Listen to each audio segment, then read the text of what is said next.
नाज़रीन, प्रोग्राम गुफ्तगू में मैं हूं आपका मेज़बान मुस्तफ़ा कमाल पाशा।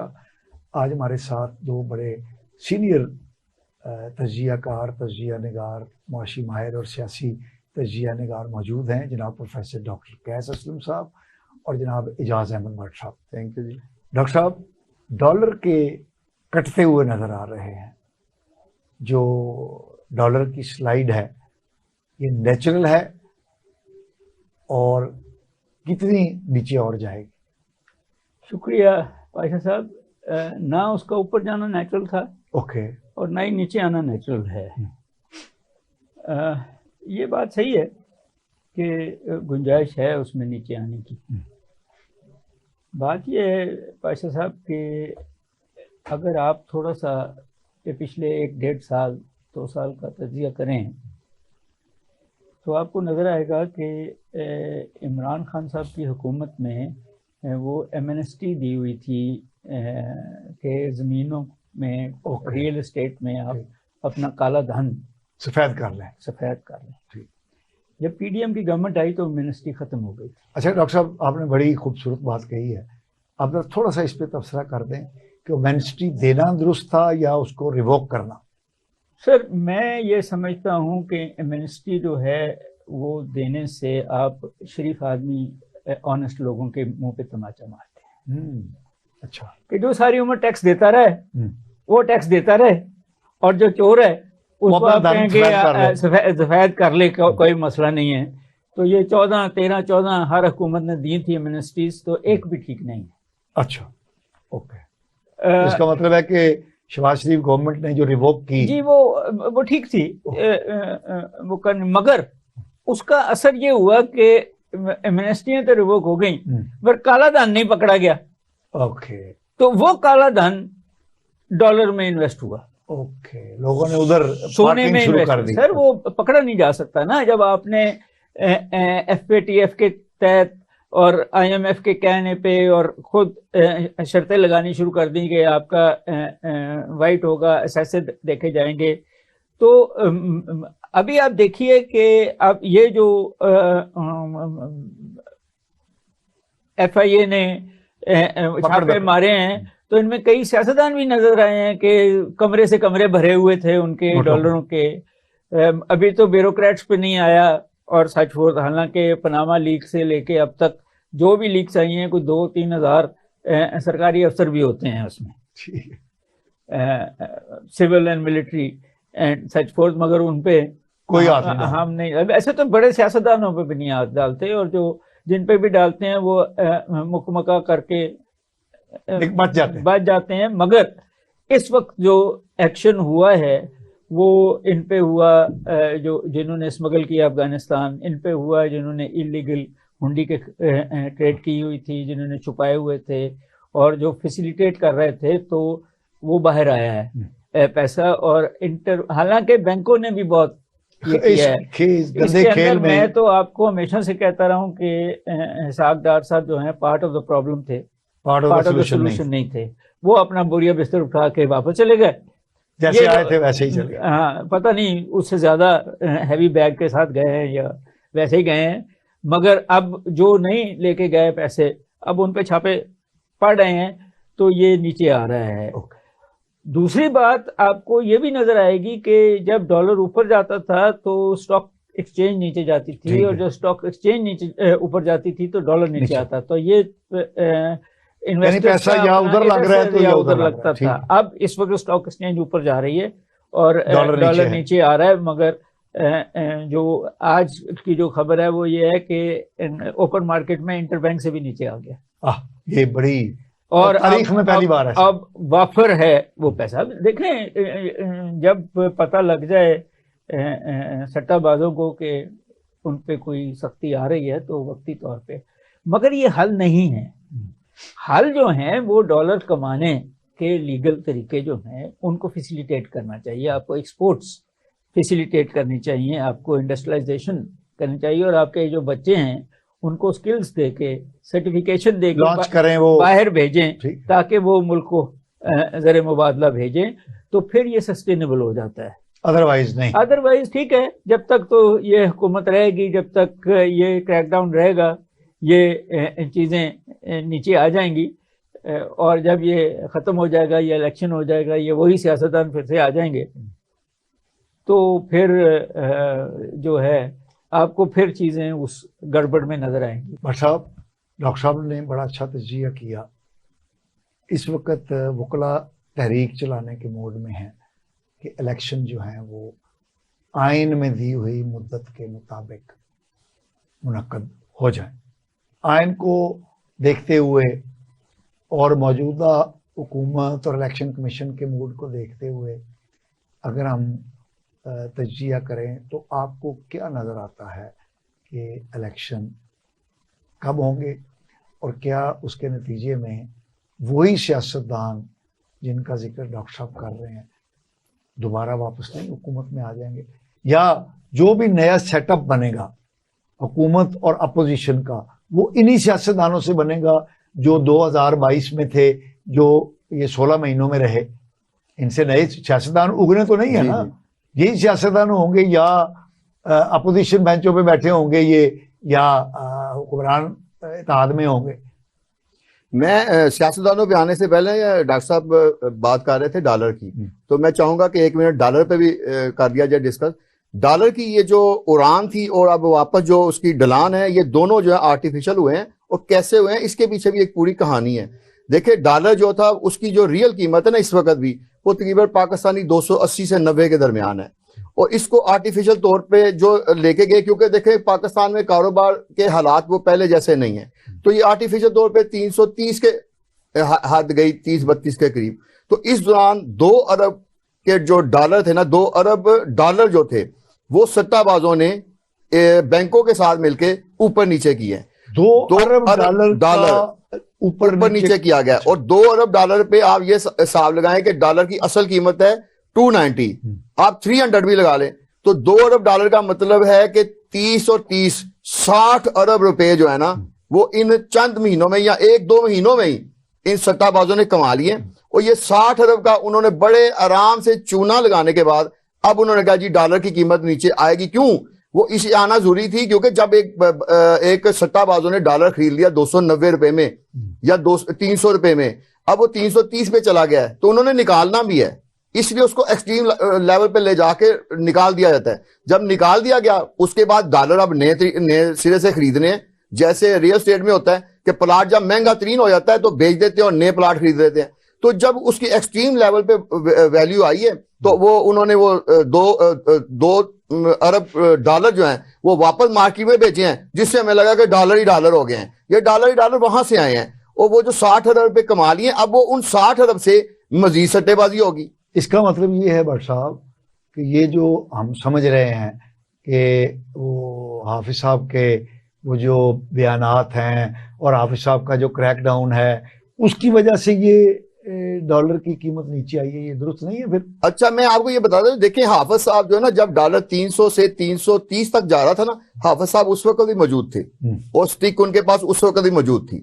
लेकिन ये स्टिक उस वक्त ही क्यों चलती है जब वो डॉलर की कीमत मैक्सिमम लेवल पे आ जाती है? क्या कहना चाह रहे हैं? अभी या तो मैं ये कहना चाह रहा हूँ, सीधा वाज़ेह तौर पे कहना चाहता हूँ कि अगर स्टिक है ना तो डॉलर को 270 रुपए पे लाके मुसलसल 1 साल तक मेंटेन रखें, तो फिर तो हम माने कि डंडा चला भी है और डंडे के असरात भी नजर आए। आप कहना ये चाहते हैं कि डंडा चलने का नहीं बल्कि सट्टाबाजों ने ही गिराई है कीमत? यानी डंडा चला है लेकिन फायदा सारा सट्टाबाजों को हुआ है। और इसमें मैं आपको ये बताता चलो, छोटे जो सट्टाबाज है उनका बहुत बड़ा नुकसान हुआ है। आम पब्लिक से कहा गया है कि आप 10 लाख के 15 लाख के डॉलर खरीद लें, और उस वक्त कहा गया जब डॉलर की कीमत 20-25 रुपए से ऊपर हो गई थी, और जैसे उन बेचारों ने खरीदा जो जिनके पास कम सरमाया था, तो डॉलर की कीमत फिर नीचे आ गई 300, उनको तो 20-20 रुपए 25-25 रुपए डॉलर से लॉस हो गया। तो ये जैसे शेयर मार्केट में हमारे बगैर कारोबार के वो जो शेयर ऊपर ले जाए जाते हैं, इसी तरीके से ये भी बगैर जो है ना उसके। अच्छा, हम आगे बढ़ते हैं। भट्ट साहब, आप ये बताइए कि जैसे डॉक्टर साहब ने कहा कि इलेक्शन होते हैं अगर, तो यही लोग वापस अगर आ जाते हैं तो डंडा तो चलना बंद हो जाएगा। आप क्या समझते हैं कि इलेक्शन तो होने ही होने हैं, 90 दिन में हो, 100 दिन में हो, 120 दिन में हो, आज हो, कल हो, परसों होने हैं, तो क्या इलेक्शन होने के नतीजे में जो मौजूदा लॉट है या जो लॉट थी या जो लॉट उससे पहले थी सियासतदानों की, वही कमोबेश आएगी, कोई नई लौट तो आने से रही। अच्छा, इसमें भी कुछ एक अहम इशू है जिसको हमने कभी डिस्कस नहीं किया, कभी गौर नहीं किया। देखिए 71 में 70 के बाद जो हालात पैदा हुए और जो इलेक्शन हुए, उसमें अवाम को खुलेआम इलेक्शन में वोट डालने की जो है ना इजाजत दी गई। लेकिन आपने देखा कि जिन इलाकों को अब हम बांग्लादेश कहते हैं, उन इलाकों में एक ही जमात की अक्सरियत हुई।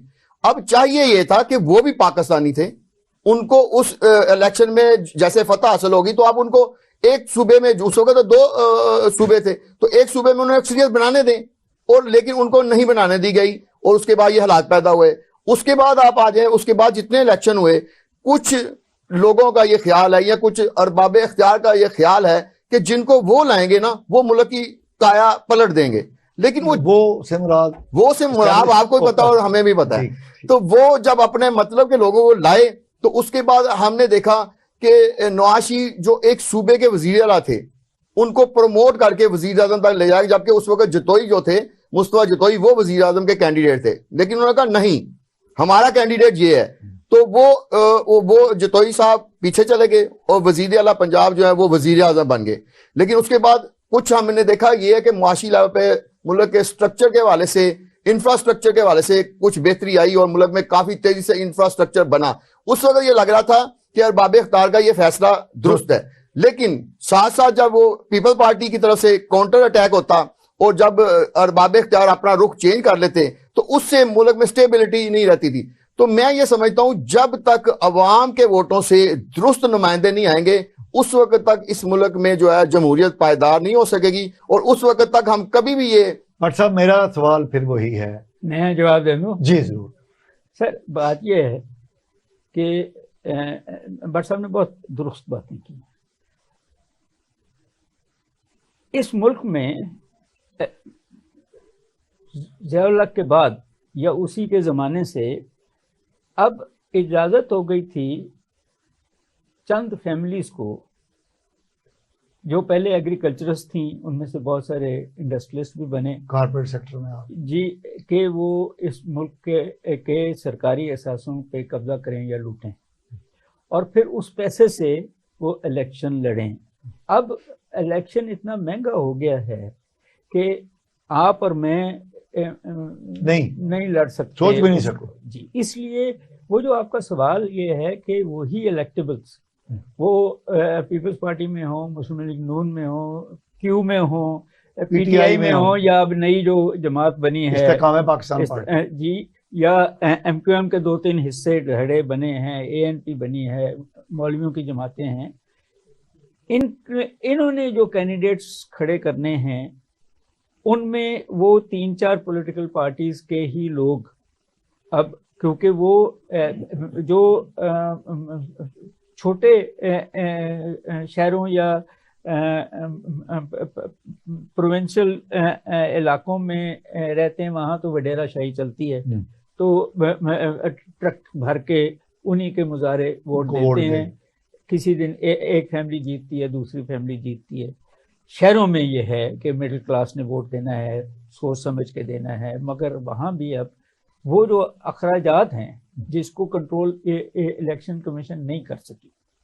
मुझे जो नज़र आ रहा है वो ये है कि पीपल्स पार्टी ने पीडीएम में अपने हिस्टोरिक हरीफ के साथ मिलके हुकूमत बनाई, तो अब मेरा ख्याल है कि अगर आप बिलावल भुट्टो की 2 दिन की तकरीर सुने कि बेशक इलेक्शन कीजिए, पीटीआई जीत जाए, ये इसका मतलब ये है कि अब वो नए हरीफ के साथ इत्तेहाद करके अगली हुकूमत बनाना चाह रहे हैं।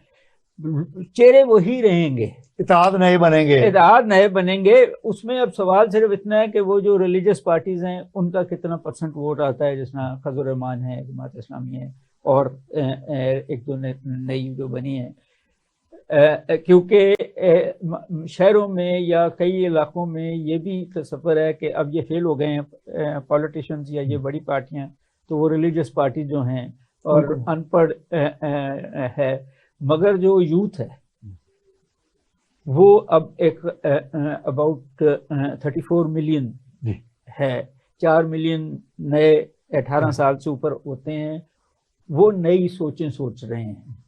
हमारे जो आप और मैं बैठ के वही पुराने भुट्टो और नवाज शरीफ और इमरान खान के को देख रहे हैं, मगर ये जो नए लोग हैं, मैंने ये देखा है कि अभी मरीम नवाज साहिबा ने भी और इमरान खान ने भी, दोनों ने जो बातें की हैं, और टू दैट एक्सटेंट बिलावल ने भी, कि अब यंग लोगों को टिकट दिया जाए।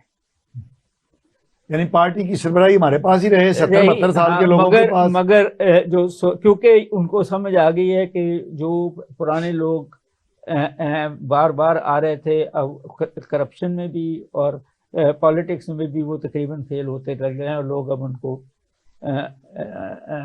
पसंद नहीं कर रहे। डॉक्टर साहब, आपकी बात बड़ी प्यारी है। बात देखें कि हमारे यहाँ 70 की दहाई में जागीरदारी और जमींदारी निज़ाम के खिलाफ तहरीक चली, और वो तहरीक चलाने वाला कौन था? जुल्फ़िकार अली भुट्टो, जो खुद वडेरा था। ठीक है, हमने फिर उस तहरीक का जो अंजाम देखा। इसी तरह नौजवानों के सियासत में आने की बातें करने वाले वो जो कासिम के अबू जी हैं, वो 70-72 साल के हैं। नवाज शरीफ साहब नौजवान क़यादत को आगे लाने वाले खुद 70+ में हैं, और जो वो नई जवान क़यादत आगे लाए हैं मरीम नवाज साहिबा, वो मेरे ख्याल में खुद भी दादी हैं, नानी दादी हैं। जी जी। तो मतलब हम किस नौजवान क़यादत की बात कर रहे हैं, जबकि इन सियासी जमातों के ऊपर 70-72 लोग जो हैं वो छाए हुए हैं। क्या तब्दीली आएगी? जो नौजवानों की आप बात कर रहे हैं, डॉक्टर साहब ने बात की, इसका मैं थोड़ा सा जवाब देना चाहता हूँ। देखें, इस वक्त जो कहा जाता है कि कासिम के अबू ने ना नौजवानों को बड़ा कैप्चर कर लिया, और आपने देखा भी होगा कि 2018 से पहले से ही जो 18 साल से 35 साल के नौजवान थे उनको बड़ा टारगेट किया गया और उनको ही पीटीआई में शामिल होने की मौका मिला। अब वो लोग जो है ना 18 से 35 साल वाले नहीं है, अब वो तकरीबन 25 साल से 45 साल की एज में आ गए हैं। जो लोग एंटर हुए थे, और जो 18 साल वाली नई पौध है ना, उसका थोड़ा माइंड जो है ना, वो जो लेवल प्लेइंग का मामला हुए हैं ना, इससे बदल गया। अब आप जाएं तो अब कोई बंदा भी ये नहीं कहता कि सिर्फ इमरान खान ही ये जो पीटीआई के सरबराह चेयरमैन है, यही एक मुल्क में सादिक और अमीन है। अब उनका थोड़ा सा इस हवाले से डाइवर्ट हो गया। अब हो क्या रहा है, देखिए, पहले जो मुस्लिम लीग नून है ना, इसने पिछले 30 साल ये स्ट्रेटेजी लगाई हुई है कि जब नवाज शरीफ आते हैं ना, तो वो आके नहीं, वो आके हुकूमत को बड़ी स्ट्रांगली चलाते हैं और इंफ्रास्ट्रक्चर का जाल बिछाने की कोशिश करते हैं। और इस दौरान शहबाज शरीफ जो है ना, वो पूरी तरह जो है ना, वो एस्टेब्लिशमेंट के बंदे बन के उनके साथ अटैच हो जाते हैं हर हुकूमत में। आखिरी जब दौर आता है तो नवाज शरीफ की जब टक्कर होती है ना, तो नवाज शरीफ की हुकूमत भी 5-5 हो जाती है टक्कर होने से, लेकिन उसको वहां से निकालने के लिए शहबाज शरीफ अपना किरदार अदा करते हैं। अच्छा, ये तीनों अदवार में आप देख लें कि जितनी अपोजिशन थी, इवन पीटीआई की जो अपोजिशन थी, वो भी यही कहते हैं कि अब जो है ना, नून से शीन निकलेगी, लेकिन वो हम 15 साल से देख रहे हैं, नून से शीन नहीं निकली। अब ये वाला मामला जो है ना, पीपल पार्टी ने अडॉप्ट कर लिया है। उन्होंने ये कहा है कि जरदारी साहब जो है ना, वो पुरानी पीपल पार्टी की जो जितनी है विरसा, उसको कायम रखेंगे, लेकिन भुट्टो, वो जो बिलावल भुट्टो हैं, वो नई नौजवान नस्ल के बिल्कुल आइडियाज के मुताबिक, उनके ज़हन के मुताबिक बयान देंगे। नून लीग वाली पॉलिसी, नून लीग वाली, अब्बा जी लगे रहे पुरानी पार्टी के साथ, और बेटा जो है वो स्टैब्लिशमेंट के साथ, जिस तरह या जो नौजवान चाहते हैं उसके साथ। अच्छा, अब आगे थोड़ी सी नून लीग की पॉलिसी भी चेंज हुई है। नून लीग में अब ये हुआ है कि जो मरियम नवाज है ना, वो नवाशी की पॉलिसी को लेकर चलेंगी और शहबाज शरीफ अपनी पुरानी पॉलिसी जारी रखेंगे। लेकिन जरदारी साहब ने ये नई पॉलिसी अपनाई है। उन्होंने बिलावल को पूरी तरह इजाजत दी, और आप अगले ये चंद महीनों में आपको नजर आएगा कि बिलावल ऐसे ऐसे बयान देंगे कि वो कहेंगे ये पीपल पार्टी की जो तारीख है उससे बहुत हट के ये नौजवानों की तर्जमानी कर रहे हैं, और हर बात में वो टक्कर लेने की कोशिश कर रहे हैं। लेकिन ये टक्कर लेने की कोशिश जो है ना, वो वही होगी कि जहां हालात इस नहज पे आएंगे कि पीपल पार्टी को बहुत बड़ा नुकसान होने वाला, तो फौरी तौर पे जरदारी साहब जो हैं वो दरमियान में इंटरवेन करेंगे, और उसके दौरान फिर वो एस्टेब्लिशमेंट के साथ हालात बिल्कुल स्टेबल करके तो मामला को वापस लाया जाएगा। अब ये स्ट्रेटजी उन्होंने इसलिए अपनाई है कि उन्होंने देखा कि हम नून में से शीन तो निकाल नहीं सके, और वो 3 बारियां ले चुके हैं, चौथी बारी भी उनकी तैयारी है, तो हम 35 साल में उस तरीके से बारियां नहीं ले सके जिस तरह नून लीग को मौका दिया गया। तो इस दफा उन्होंने स्ट्रेटजी भाई उसकी रेप्लिका कोशिश कर रहे हैं, और साथ में उन्होंने देखा कि जो सबसे बड़ा सूबा पंजाब है ना, यहां से जो टारगेट करता है वही इलेक्शन में विन करता है। तो इस दफा उन्होंने बिलावल को पंजाब पे रखा है। जी सर, बात यह है जी, सारी दुनिया में पाकिस्तान समेत ये जो मॉडर्न डेमोक्रेटिक मॉडल है, ये फेल होता नजर आ रहा है। अच्छा, उस करप्शन की वजह से। अच्छा, पूरी दुनिया में फेल होता नजर आ रहा है। जी, आपको ये अभी आप देखें, अगर इंग्लिस्तान को देख लें तो बोरिस जॉनसन के बाद वो लीजा आई, पार्टी ने ही उनको निकाला, पार्टी ने ही, और अब आके इंडियन ऋषि सुनक। अमेरिका में भी जो बाइडेन बहुत कामयाब नहीं हो रहे जिस तरह ओबामा हुए थे, और ट्रंप फिर से आने की कोशिश कर रहे हैं, मगर वहाँ भी एक कैंडिडेट है जो हिंदुस्तानी ओरिजिन का है जो ट्रंप को चैलेंज कर रहा है। इधर ये बना रहे हैं इसको जो वाइस प्रेसिडेंट है जो भी इंडियन ओरिजिन की है। सो इन अ वे मीडियोकर्स की हुकूमतें अब आ रही हैं। हमारे भी ये जिसको कहते हैं वो म्यूजिकल चेयर है, ओके, कि आपकी बारी आएगी या उसकी बारी है। ये बात भट्ट साहब ने शुरू में ही कही कि जब तक अवाम को हक नहीं मिलेगा कि वो अपने नुमाइंदे खुद मुंतखब करें, उतनी देर तक ये तब्दीली उस तरीके से नहीं आती। मगर इशू कहीं और आ गया, वो इशू मईशी बुरहान है। इस पर हम डॉक्टर साहब बात करेंगे।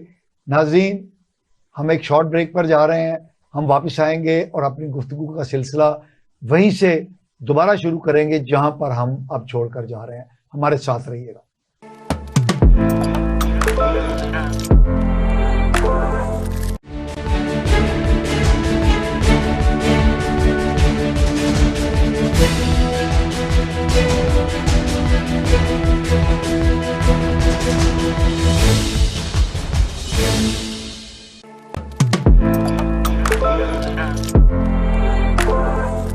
नाज़रीन, वेलकम बैक। इजाज़ भट्ट साहब, मुख्तसरन बताइए कि वकला ने जो ऐलान किया है कि आइन के मुताबिक इलेक्शन करवाएंगे और वो कोई तहरीक वरीक शुरू करने का ऐलान कर रहे हैं, क्या उस तहरीक का अंजाम वही तो नहीं होगा जो अवाम ने बिजली के बिलों के हवाले से एक तहरीक चलाई थी और वो ठुस हो गई? बिल वहीं के वहीं हैं, पेट्रोल की कीमत बढ़ रही है, बढ़ती रहेगी। तो वकला की तहरीक जो है या कोई और सियासी तहरीक जो है इन हालात में इलेक्शन वक्त पे करवाने का बायस बन सकती? ये कुछ वकला के ग्रुप हैं जिन्होंने कहा है कि हम इलेक्शन चाहते हैं, उसके लिए हम अपनी तहरीक चलाएंगे। लेकिन एक ऐसी तहरीक हमें चाहिए जो जिसमें तमाम वकला के तमाम ग्रुप जो है ना वो शिरकत करें, और वो वकला जो है ना वो इस तरीके से निकले कि हम वाकई इलेक्शन की डेट लेके वापस आएंगे। लेकिन क्योंकि ये जिन वकला के ग्रुपों की तरफ से ऐलान किया गया है वो तो शामिल हो जाएंगे, लेकिन दूसरे जो ग्रुप है वो उसमें ना शामिल होकर उनका जो तमाशा देखेंगे कि देखते हैं क्या बनता है। तो इस तरह कोई तहरीक जो है कामयाब नहीं होती। हमारे मुल्क में असल में इलेक्शन होना और इलेक्शन ना होना के हवाले से पूरा जो हमारी सियासी जमातें हैं, वकला हजरात हैं, ये दो हिस्सों में डिवाइड हो चुकी है। अच्छा भट्ट साहब, आप बताइए, आप क्या समझते हैं कि 90 रोज में इलेक्शन होने चाहिए कि नहीं? देखिए, आप किसके साथ? मैं जमहूरियत के साथ हूँ। जमहूरियत में तो यही है कि 90 रोज में इलेक्शन होने चाहिए। ओके जी, प्रोफेसर साहब। देखें, बात यह है कि जो पाकिस्तान की हिस्ट्री है, हर दफा कोई तहरीक अरूज पे जाती है तो मार्शल लॉ लगता है। अच्छा, ये अयूब खान का, फिर याह्या खान का, फिर ज़ियाउल हक का, फिर मुशर्रफ का मार्शल लॉ इन्हीं तारीखों के बाद। ओके, जहाँ तक इलेक्शन का है, प्राइम मिनिस्टर भी कह चुके हैं, चीफ ऑफ आर्मी स्टाफ भी कह चुके हैं, इलेक्शन कमीशन वाले भी कह चुके हैं कि इलेक्शन होगा।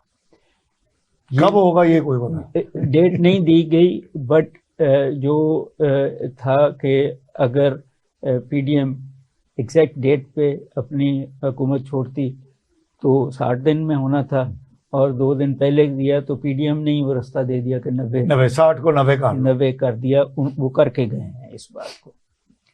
मेरा ये ख्याल है कि इलेक्शन होगा, और फिर वो जो हम पहले बात कर रहे हैं, ऐसे लोग आएंगे जो एस्टेब्लिशमेंट की जो पॉलिसीज हैं वो सही है या गलत हैं, उनको सपोर्ट करने के लिए एक नई हुकूमत बनेगी। और वो चेहरे भी नए होंगे? नॉट नेसेसरली चेहरे नए हों, बहुत सारे चेहरे पीडीएम के भी होंगे जो सबसे पुराने होंगे, लेकिन उनका स्टाइल नया होगा। सबसे जो तकलीफ सबको है वो तो पीटीआई से है ना जी।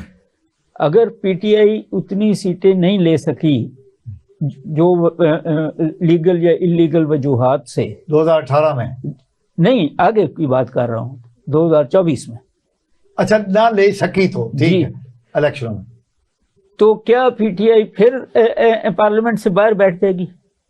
उन्होंने भी तो कुछ सीखा होगा। पीटीआई जब पूरे रूज पर थी 2018 में, जब उसको हर चीज की हिमायत हासिल थी, ये एब्सोल्यूट मेजॉरिटी तो उस वक्त भी नहीं ले सकी। जी मैं 24 में कैसे? मजे की बात मैं यही कह रहा हूं ना कि अगली जो हुकूमत बननी है वो मखलूती होनी है, वो उतनी पावरफुल नहीं होनी, और वो एस्टेब्लिशमेंट के कहने पे। मगर जो मैंने बात पहले कही कि जो इकोनॉमिक रियलिटीज हैं अब वो सॉल्व करनी पड़ेंगी। अच्छा, अब आपको इंडस्ट्रियलाइजेशन करनी पड़ेगी, अब आपको लोगों को रोजगार के मौके देने पड़ेंगे, अब आपको फ्री मार्केट, क्योंकि आप सोशलिज्म तो नहीं बिल्ड कर रहे हैं, आप कैपिटलिज्म बिल्ड कर रहे हैं, फ्री मार्केट के असूलों पे कंपटीशन करनी पड़ेगी। फॉरेन इन्वेस्टमेंट भी तब आएगी, लोकल इन्वेस्टमेंट भी तब आएगी, और ये सट्टाबाजियों से पैसे अब अगर कोई कमा सकता है तो वो एरा खत्म हो रहा है। ओके, वो अब इशू इलेक्शन होना या ना होना है। मेरा तो ये ख्याल है कि अगर ये कॉन्स्टिट्यूशन सबको पसंद था, सबने दस्तखत किए, मगर अगर उसी कॉन्स्टिट्यूशन के तहत ये सब खराबियां हो रही हैं, तो जिसना भुट्टो ने नया कॉन्स्टिट्यूशन दिया, यूब खान ने नया कॉन्स्टिट्यूशन दे दें आप, मगर उसके लिए 2/3 मेजोरिटी चाहिए है ना जी। ठीक है, नहीं अच्छा, आइन देने के लिए डॉक्टर साहब कॉन्स्टिट्यूएंट असेंबली नहीं होनी चाहिए? जी बिल्कुल होनी चाहिए, आई एग्री विद दैट, मगर उसको फिर असेंबली में, मगर द क्वेश्चन यहाँ बड़ी देर से एक और क्वेश्चन भी आ रहे हैं ना। पीपल्स पार्टी चाहती है, जिस जो अभी भी कहा है बिलावल ने, कि हम और डेवोल्यूशन करेंगे। पीटीआई चाहती है कि हम 1 यूनिट की तरफ चले जाएं, डेवोल्यूशन खत्म करें और प्रेसिडेंशियल सिस्टम की तरफ चले जाएं। हाँ, इसके दरमियान जो मुस्लिम लीग नून और मुस्लिम लीग क्यू हैं वो स्टेटस को के हामी हैं। अब सवाल यह है कि ये जो दोनों डायरेक्शंस हैं, इसका कंप्रोमाइज कैसे होना है? आपने एब्सोल्यूट मेजॉरिटी का कहा कि 2018 में नहीं आई थी। नवाज शरीफ साहब को हर दफा एब्सोल्यूट मेजॉरिटी आई तो उन्होंने कौन सा अपनी हुकूमत पूरी की? सो यहाँ एब्सोल्यूट मेजॉरिटी का इशू ही नहीं है, ये विल है। ये पीडीएम की हुकूमत जो थी उसके पास एब्सोल्यूट मेजॉरिटी नहीं थी, 6 का डिफरेंस था, मगर पीटीआई की अपनी कबातों की वजह से ऐसी तरमीमें करके वो चले गए हैं जो अभी अब जो है भुगत रही है कौम, ना उगलती है ना कोर्ट फैसले नहीं कर सकते। सो ये इश्यूज एब्सोल्यूट मेजॉरिटी के नहीं है। इशू ये सवाल ये है कि हमने इकोनॉमिक डायरेक्शन और इस यूथ का डायरेक्शन यही रखना है या इसमें कोई तब्दीली लानी है, तो फिर फैसला होगा कि आपके मुल्क में एक स्ट्रॉन्ग विल की हुकूमत आती है, किसकी आती है मुझे नहीं पता, ठीक है, या एक इसी तरह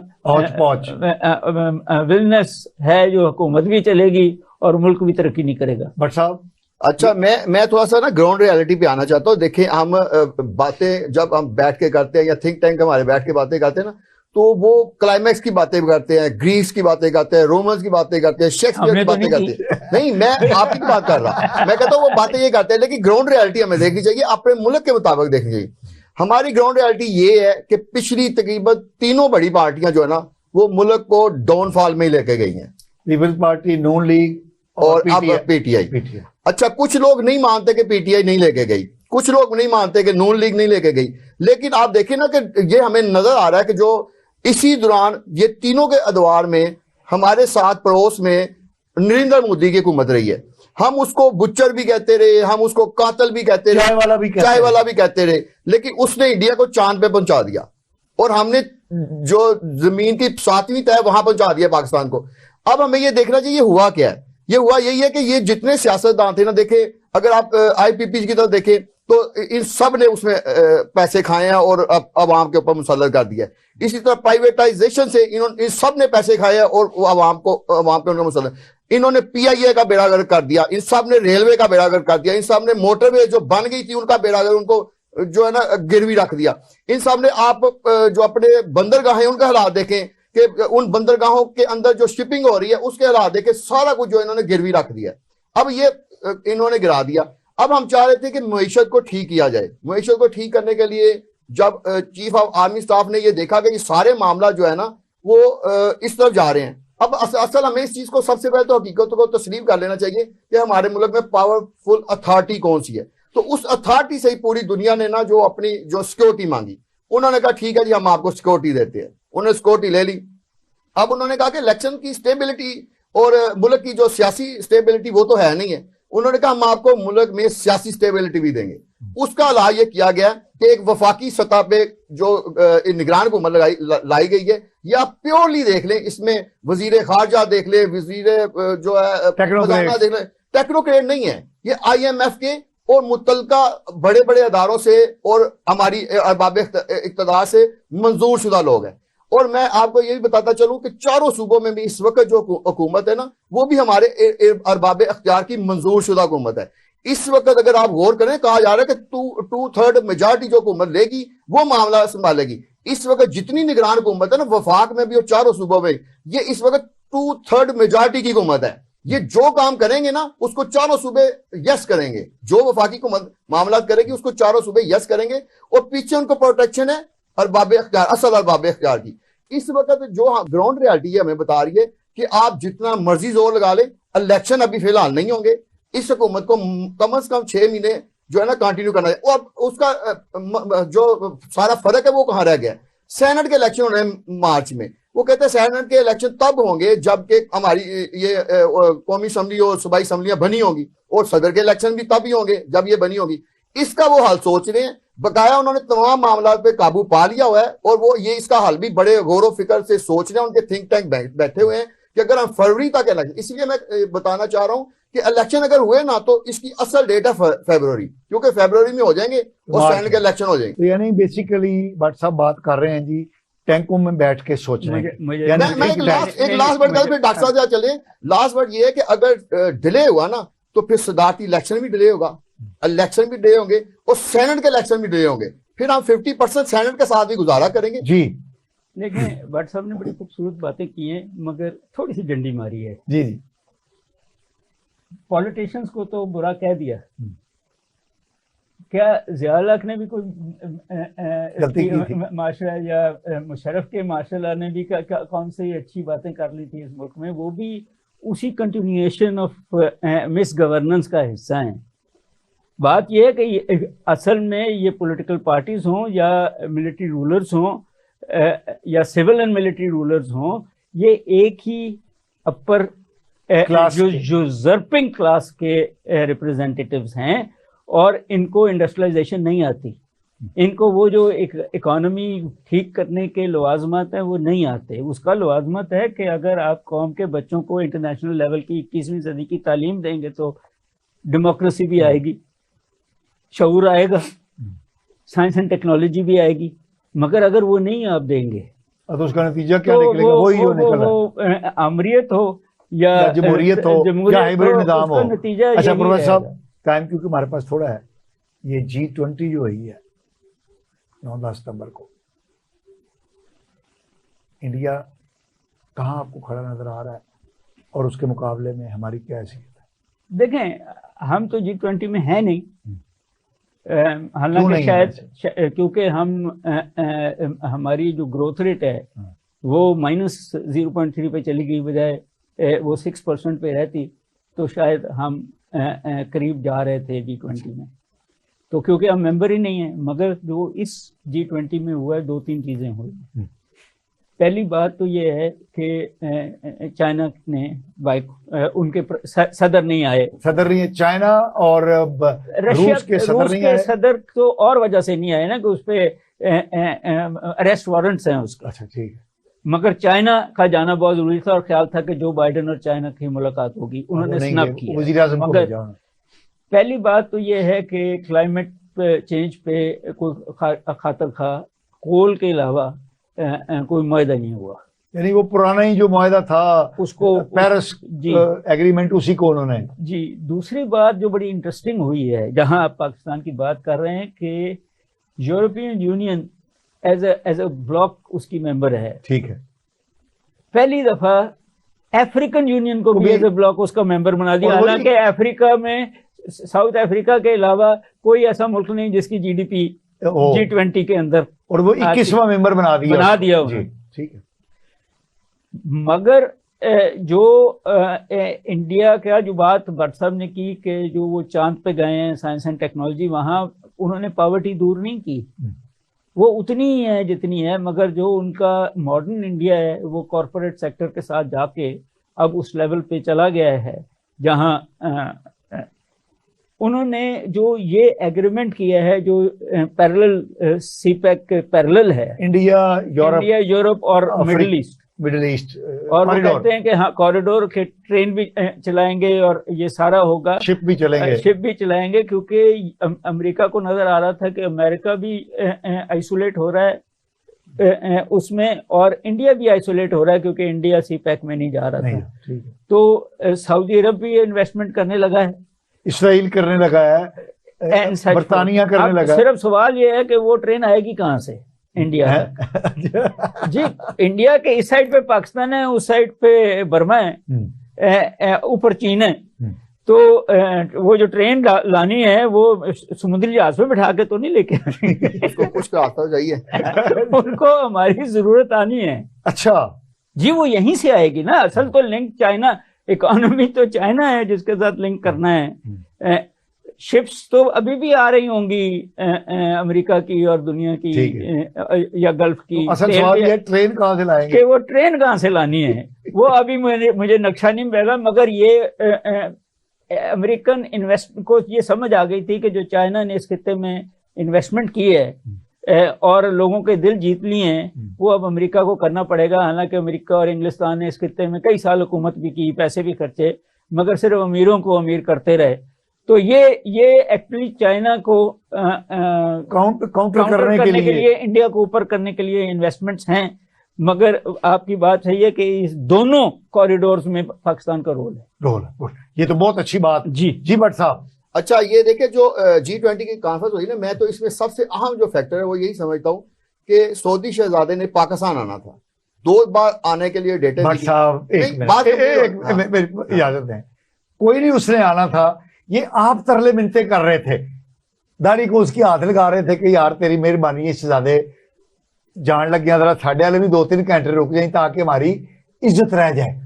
उसने तो कोई नहीं कहा। मैं वही बताने लगा हूं कि हमने उनकी बड़ी तरले मिनते की कि शहजादा जी हमारे मुल्क में आप होते जाओ, लेकिन वो इधर नहीं आए, दोनों बार नहीं आए, और उन्होंने वहां गए और वहां अब उन्होंने दर्जनों मुआहदे जो हैं उनके ऊपर अनिशल जो है दस्तखत कर दिए और वो अरबों रुपए की सरमायाकारी। अब देखिए हम हर जगह पे ये बात बड़ी खुलेआम कहते हैं कि सऊदी अरब हमारा बहुत बड़ा दोस्त है, लेकिन देखिए जहां मुल्कों में जब मुआशी मामला होते हैं ना, इसमें दोस्ती नहीं देखी जाती, इसमें ये जो मुआशी मामला है इनको प्योरली वो जो अपने मुल्क के मफादात के मुल्क की मफादात के आईने में देखा तो ये है कि सिर्फ इंडिया ने अगर वो दूसरे किसी ममालिक से अगर कुछ भी नहीं हासिल किया ना, तो उसने सऊदीया से ऐसे मुआहदे हासिल कर लिए कि जो हमें अगले यानी हमारी कई साल की जीडीपी के बराबर है, उसके इन्वेस्टमेंट वहां हो चुकी है। एक चीज ये, दूसरी डॉक्टर साहब ने जो कहा कि मैंने जो माशाल्लाह का जिक्र नहीं किया, तो मैं माशाल्लाह का जिक्र अलहदा से करना चाहता था। वो इस तरीके से कि फातिमा जिन्ना के दौर में प्योर जमहूरियत पाकिस्तान में आ रही थी,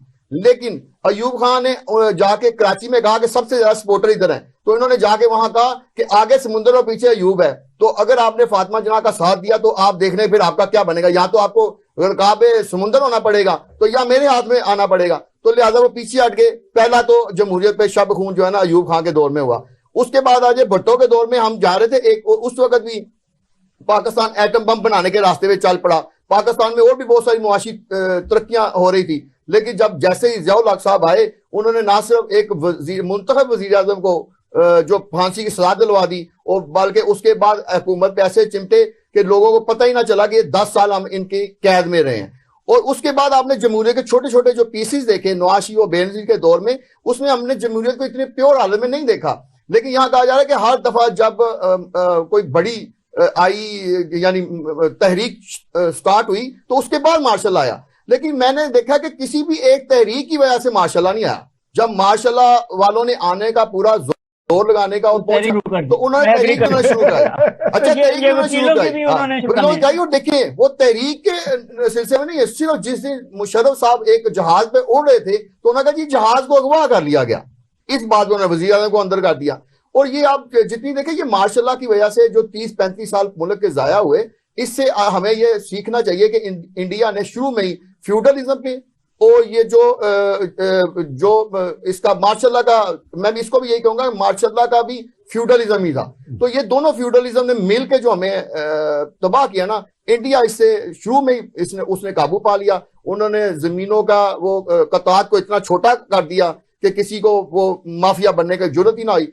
और उन्होंने अपने फौजी जो chief of the army staff और दूसरे जो बड़े होते थे उनके लिए ऐसे रूल्स एंड रेगुलेशन बना दिए कि किसी को आज तक किसी को ये वाला जरूरत नहीं हुई कि वो इंडिया में मार्शल लॉ लगा सके। और मार्शल लॉ ना लगने की वजह से और जमहूरियत ज्यादा रहने की वजह से, अभी मैं कल परसों देखा सोशल मीडिया पे आप देखें तो वो इंडियन बार बार हमें छेड़ते हैं। वो कहते हैं जितने हमारे मुल्क में वजीर आजम आए हैं ना, आपके मुल्क में उतने चीफ ऑफ आर्मी स्टाफ आए हैं, और जितने हमारे मुल्क में चीफ ऑफ आर्मी स्टाफ आए हैं और उसका उल्ट आपके मुल्क में यानी सियासतदान हमारे 2-2, 3-3 साल के बाद चेंज होते रहे हैं, लेकिन चीफ ऑफ आर्मी स्टाफ जो भी आया वो अपनी मुद्दत पूरी करके गया है। इस वजह से उन्होंने कहा कि होना ये चाहिए था कि जमहूरियत में वज़ीर आज़म को अपनी मुद्दत पूरी करनी चाहिए, जिससे जमहूरियत मजीद मजबूत होती और मुल्क के हालात जो है वो जमहूरी लेवल पे बुलंद होते और बेहतर होते।